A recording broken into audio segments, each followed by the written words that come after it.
Alors, dans le cas où le prix de la reprise est inférieur au prix de la consignation.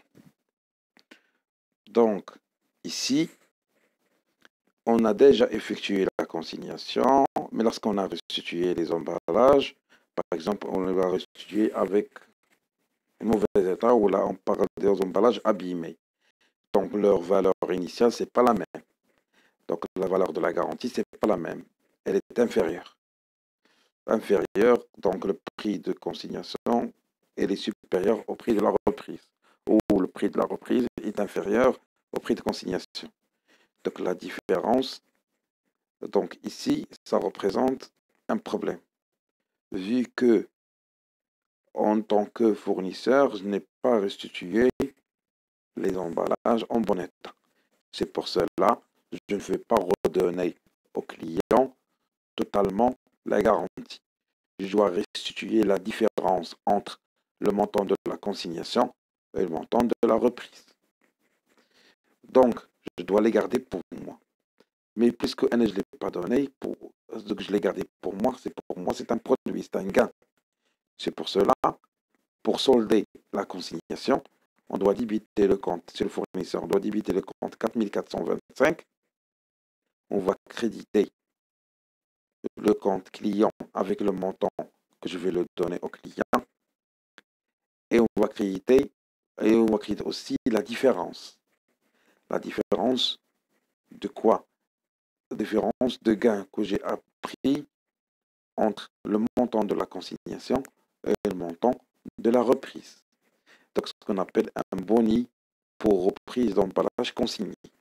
Bien sûr, on va comprendre davantage avec l'exemple. Pour le boni, il est en TTC normalement. On doit le diviser par 1,2 pour trouver le montant hors taxe. Puis, on va facturer TVA parce que c'est un produit gagné par qui? Par le fournisseur. Alors, pour le client, c'est une autre chose.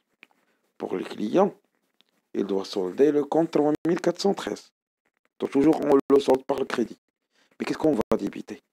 On va débiter pour compte fournisseur avec le montant, nouveau compte fournisseur avec le montant qu'il va prendre le client.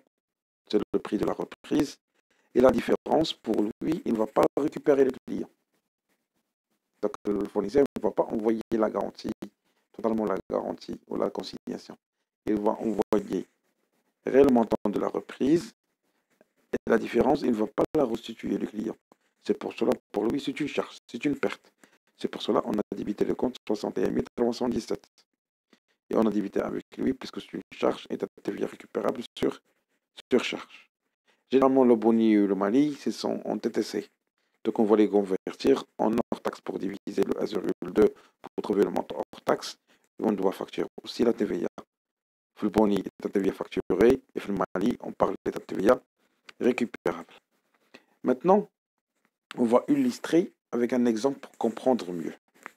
Donc, reprenons l'exemple du fameux 200 caisses à 20 dirhams.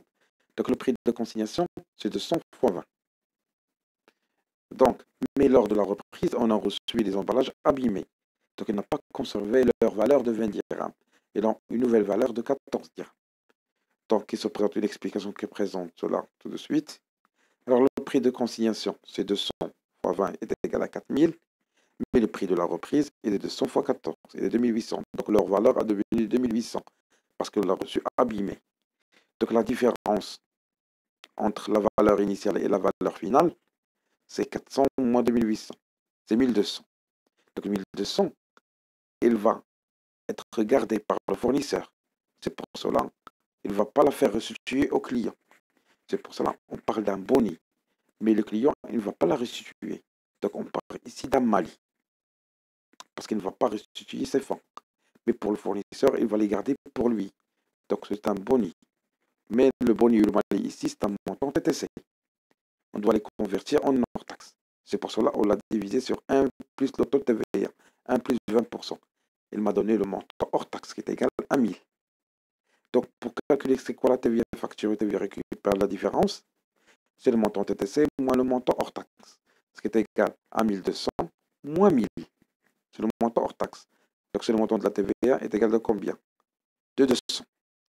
Maintenant, on va passer à la comptabilisation chez qui? Chez les clients. Pour les clients, bien sûr, il faut solder le compte 3413 avec le montant global de 4200 fois 20. Mais ici, est-ce qu'il a récupéré vraiment le fournisseur 4000? Non. Est-ce qu'il a vraiment récupéré le client 4000? Non.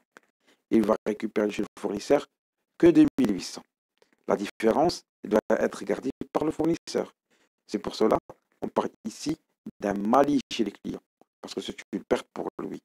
De combien? Une perte hors taxe de 1000 dirhams, plus il va payer la TVA de 200 dirhams. C'est pour ça, lors du paiement, le fournisseur, combien il a sorti?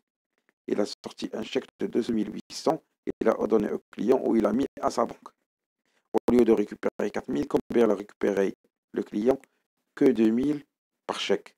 C'est pour cela l'argent il est mis au compte bancaire du client. Ça, c'est pour l'opération chez le client. Lorsqu'on parle de l'opération chez le fournisseur,